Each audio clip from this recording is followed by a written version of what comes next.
सुनो, हर बार अपने ही घर में खर्च करना और सगे संबंधियों को भूल जाना, क्या यह आपको शोभा देता है? अपने माँ बाप को तो जीवन भर देना ही है। कभी सास ससुर के बारे में भी सोच लो। साल में एक बार जाते हो तो उपहारों के ढेर लेकर आते हो। मैं यहाँ नौकरों की तरह आपके माँ बाप की सेवा करती हूँ और आप मेरे माँ बाप के बारे में कभी नहीं सोचते हो। कल्पना अपने पति विवेक से कहती है।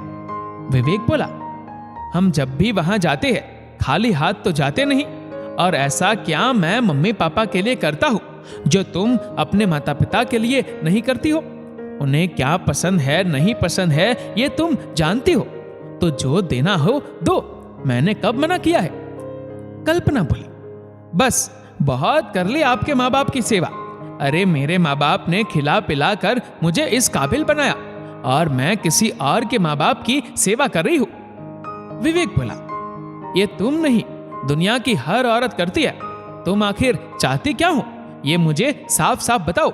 गोल गोल घुमाकर मेरे दिमाग की दही मत करो। कल्पना बोली, आपको साफ साफ सुनना है तो सुनो।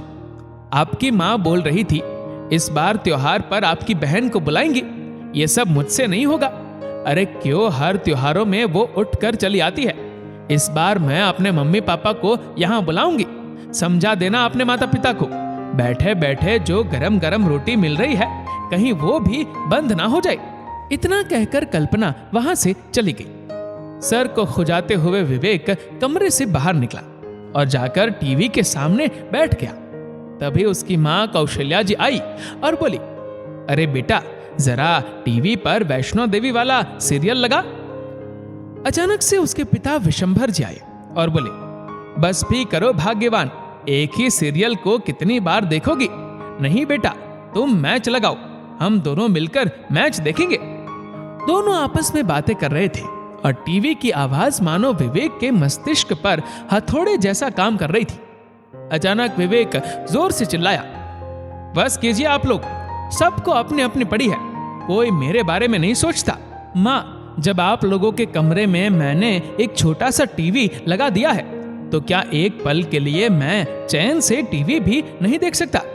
अरे कमाता हूँ पर कभी भी किसी चीज का सुख नहीं उठाता हूँ, तो क्या पूरी जिंदगी आप लोगों के नाम कर दूं? आखिर आप लोग मुझसे चाहते क्या हैं? माता पिता दोनों आश्चर्य से बेटे की तरफ देख रहे थे। वो जमाना लद गया जब बच्चे माँ बाप से डरते और उनका लिहाज करते थे। ऐसे व्यवहार से तो बच्चे क्या, बूढ़े माता पिता भी डर जाए। विशंभर बाबू ने कुछ बोलना चाहा तो कौशल्या जी ने उनका हाथ पकड़ा और बोली, चलिए जी, हम कमरे में चलते हैं। और दोनों चुपचाप चले गए। पहले माता पिता को जब बच्चों को समझाना होता था तो त्योहार से पहले उन्हें उस चीज के लिए तैयार करते थे। अब बच्चे जब बूढ़े माता पिता पर अपना दबाव बनाना चाहते हैं तो चिल्लाकर घर के माहौल को बदल देते हैं। कुछ ऐसा ही विवेक ने किया। 2 दिन तक बूढ़े माता पिता बस खाना खाने के लिए ही कमरे से निकलते थे। उसके बाद आपस में ही बातें करते थे।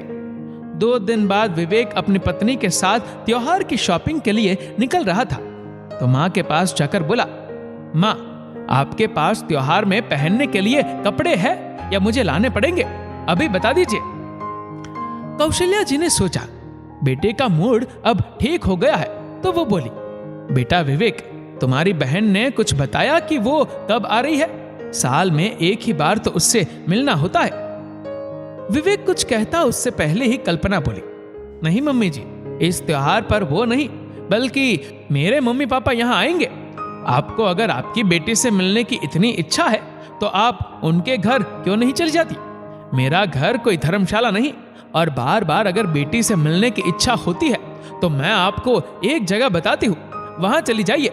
वहां जब मर्जी हो वो आकर मिल सकती है। कौशल्या जी बड़ी उत्सुकता से बोली, ऐसी कौन सी जगह है बहू? कल्पना मुस्कुराकर बोली, वृद्धाश्रम। अगर आप चाहे तो वहां जाकर रह सकती है। खर्चे की चिंता मत कीजिए, वहां जाने का इंतजाम हम कर देंगे। वहां भी बिल्कुल घर जैसा ही होता है, और जब जी चाहे दीदी आपसे मिल सकती है। यहां बुलाकर हमारा खर्चा मत बढ़ाइए। कौशल्या जी की आंखें भर आई। वो बेटे की तरफ देख रही थी बेटा अपनी आंखें चुरा रहा था। वहीं विशंबर जी बैठे थे। वो बोले, बहू, हमने कब तुम्हें अपने माता पिता को यहाँ बुलाने और उपहार देने से मना किया है? फिर अपने माँ बाप को उपहार और सास ससुर को वनवास आखिर क्यों? कल्पना बोली, सोचिए, हम लोग आपकी सेवा करके इतना थक गए हैं कि अब इस घर में आपको बर्दाश्त भी नहीं कर पा रहे हैं। आप लोगों की वजह से ना मैं मायके जा पाती हूँ और ना यहाँ उन्हें बुला पाती हूँ। ऊपर से त्योहार पर आप अपनी बेटी को बुलाकर हमारा खर्चा बढ़ा देती है। हमारे बच्चे भी बाहर पढ़ रहे हैं, खर्चा हमारा भी बढ़ रहा है। इसकी चिंता तो आपको कभी नहीं होती है। अरे आपका बेटा एक अकेला कमाने वाला है, मेरे बारे में नहीं तो उसके बारे में ही सोच लीजिए। विवेक चुपचाप खड़ा पत्नी की बातें सुन रहा था। कौशल्या जी विशंबर जी को रोकते हुए बोली, रहने दीजिए जी, जब अपने ही कोख का जना माँ बाप के दुख को नहीं समझता तो पराये घर की लड़की से क्या उम्मीद कर सकते हैं। और सही तो कह रही है बहू, रोज रोज का अपमान सहकर भी आखिर हम बेटी की कमाई तो खा रहे हैं। इससे तो बेहतर होता कहीं और जाकर रहते, तो ये गम तो ना होता कि जिसे दूध पिलाया वो दोषी नहीं है, उल्टा जन्म देकर हम दोषी बन गए हैं। विवेक बोला, माँ, आंसू बहाकर मुझे मत दिखाया करो, मैं तंग आ गया हूं घर की इस किच-किच से। अगर आप कहीं जाना चाहती है तो जा सकती है। इतना कहते हुए विवेक वहां से चला गया। कल्पना बोली, सुन लिया अपने बेटे का फैसला, या तो खुद अपना इंतजाम कर लीजिए, ना हो तो मुझे बता दीजिएगा। इतना कहते हुए कल्पना भी शॉपिंग के लिए निकल गई। कौशल्या जी के आंसू थम नहीं रहे थे। विशंबर नाथ जी बोले, कौशल्या, तुम क्यों रोती हो? तुमने कोई गलती नहीं की है। हाँ, तुमने बेटे को जन्म दिया था, अब वो कसाई बन गया तो इसमें तुम्हारा क्या दोष है? अभी मैं जिंदा हूं, मैं तुम्हारी जिम्मेदारी उठा सकता हूं। कल को अगर ना रहूं तब भी तुम्हारे लिए कुछ करके जाऊंगा, याद रखना। इतना कहकर विशंबर नाथ जी घर से बाहर चले गए। 2-3 घंटे हो गए थे, विशंबर जी नहीं आए तो कौशल्या जी को चिंता हो रही थी। इधर विशंबर जी ने अपने गांव फोन किया और वहां के सरपंच को अपनी सारी बात बताई। हमारी जितनी भी जमीन है हम उसे बेचना चाहते हैं और अपनी संपत्ति से अपने बेटे को हम बेदखल करते हैं। इस बात की जानकारी विशंबर जी ने जब अपनी बेटी नीलम को दी तो बेटी दामाद ने कहा, हमें आपकी संपत्ति में कुछ नहीं चाहिए और आपका जो भी फैसला रहेगा हम उसके साथ हैं। आप हमारे साथ भी आकर रह सकते हैं। विशंबर जी बोले, नहीं, दूध का जला छाछ भी फूक फूक कर पीता है। बहुत दिन बर्दाश्त किया, अब मैं ना तो किसी पर बोझ बनूंगा ना किसी को कुछ दूंगा। बस आपको खबर दे दी कि अगर कल को हम ना रहे तो बस आखिरी दर्शन कर लेना। इतना कहकर उन्होंने फोन रख दिया। शाम में जब विशंबर जी घर लौटकर आए तो कौशल्या जी ने पूछा, आप बिना बताए इतनी देर कभी घर से बाहर नहीं रहते, क्या बात हो गई, कहां थे? विशंबर जी बोले, कौशल्या, सालों से देख रहा हूं तुम अपने मन की भावनाओं को डरते डरते बहू से कहती हो। अगर बेटे के घर को अपना घर कहते हैं तो क्या अपने ही घर में हम कैदी है? अब खुश हो जाओ, मैंने हमारे लिए इंतजाम कर लिया है। कौशल्या जी आश्चर्य से उनकी तरफ देख रही थी और सोच रही थी कि आखिर इस उम्र में इन्होंने क्या इंतजाम कर लिया। 2 दिन बाद विशंबर जी गांव जा रहे थे। विवेक बोला, पापा, ये बैग लेकर आप कहां जा रहे हैं? विशंबर जी बोले, बेटा, बहुत दिन हो गए गांव के मित्र से नहीं मिला, बस उसी से मिलकर एक दिन में वापस आता हूं। बस अपनी मां का तब तक ख्याल रखना।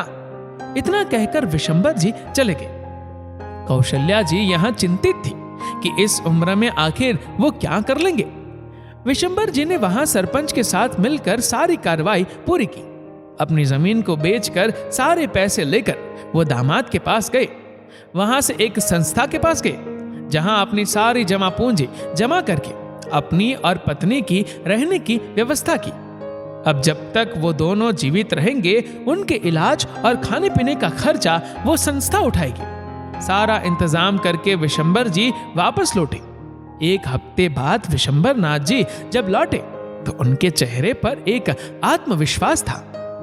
कौशल्या जी ने पूछा तो वो बोले, कुछ मत पूछो, बस अपना सामान बांध लो, आज इस घर में हमारा आखिरी दिन है। आगे अगर तुम मेरी आंखों में कभी शर्मिंदगी या आंसू नहीं देखना चाहती हो तो पुत्र मोह को त्याग कर मेरे साथ चलना। इतना कहकर वो अंदर चले गए। कौशल्या जी बाहर अपने बेटे बहू की तरफ देख रही थी, जिसे अपनी मां की कोई चिंता नहीं। वो तो अपने सास ससुर के स्वागत की तैयारी में लगा था। रात में जब दोनों खाना खाने बैठे तो कल्पना बोली, मम्मी जी कल मेरे माँ बाप आ रहे हैं, ध्यान रखेगा उनके सामने कोई बखेड़ा ना हो। वो बोली, बहू हमारी वजह से तुम्हें अब कभी कोई तकलीफ नहीं होगी। ईश्वर हमारे बच्चे सुख भी तुम्हें दे, क्योंकि पूत कपूत होता है पर माता कभी कुमाता नहीं होती, और तुम्हारे द्वारा दिया गया वनवास हम स्वीकार करते हैं। दोनों ने खाने की थाली को प्रणाम किया और अपने कमरे में चले गए। विवेक आश्चर्य से उन्हें देख रहा था तो कल्पना बोली, आप चिंता बंद कीजिए, ये सब इनकी ड्रामेबाजी है, आप आराम से खाना खाइए। दोनों खाना खाने में लग गए। इधर कौशल्या जी ने बस 2 जोड़ी कपड़े और अपनी दवाइयां एक बैग में रखी। अगले दिन जब दोनों जा रहे थे तो विवेक बोला, ये क्या नया ड्रामा आप लोगों ने लगा रखा है? विशंभर जी बोले, अगर तुम हमारा सामान भी देखना चाहते हो तो देख लो, हम तुम्हारा कुछ भी नहीं ले जा रहे। तुम्हारा घर, तुम्हारा परिवार तुम्हें मुबारक हो, और हमारा वनवास सदा तुम्हें याद दिलाए कि हमने तो तुम्हें जन्म दिया और तुमने हमें वनवास दिया। इतना कहकर वो चले गए। विशंभर नाथ जी जब वृद्धाश्रम में पहुंचे तो उन्होंने सख्त हिदायत दी कि उनके बेटे बहू से वो जीवन में कभी नहीं मिलना चाहते। मरणोपरांत उनकी बेटी, दामाद या उनका कोई रिश्तेदार ही उन्हें मुखाग्नि दे। घर तो नहीं था पर घर जैसा ही लग रहा था, क्योंकि हर कोई उसी दुख से गुजर रहा था और दोनों पति पत्नी को अपना दुख कम लग रहा था। धीरे धीरे वहां का माहौल ही उन्हें अच्छा लगने लगा। दूसरे का दुख सुनते और अपना दुख बांटते, और इसी तरह वह अपना बचा हुआ समय वहां काटने लगे। दोस्तों, कितनी गंभीर समस्या हो गई है कि आजकल बच्चे माता पिता को बोझ समझने लगे। दूसरे के माता पिता को सम्मान और उपहार देते हैं और अपने ही माता पिता के आखिरी वक्त में वनवास देते हैं। आखिर क्यों? दोस्तों, इस वीडियो को आप किस तरह से देखते हैं मुझे कमेंट करके जरूर बताएगा। और अगर आपको वीडियो अच्छा लगा हो तो इस वीडियो को लाइक करेगा, शेयर करेगा ज्यादा से ज्यादा लोगों तक, और ऐसे ही और भी इंस्पिरेशनल वीडियोस के लिए सब्सक्राइब करें हमारे यूट्यूब चैनल को और फेसबुक पर फॉलो करें हमारे पेज को। धन्यवाद।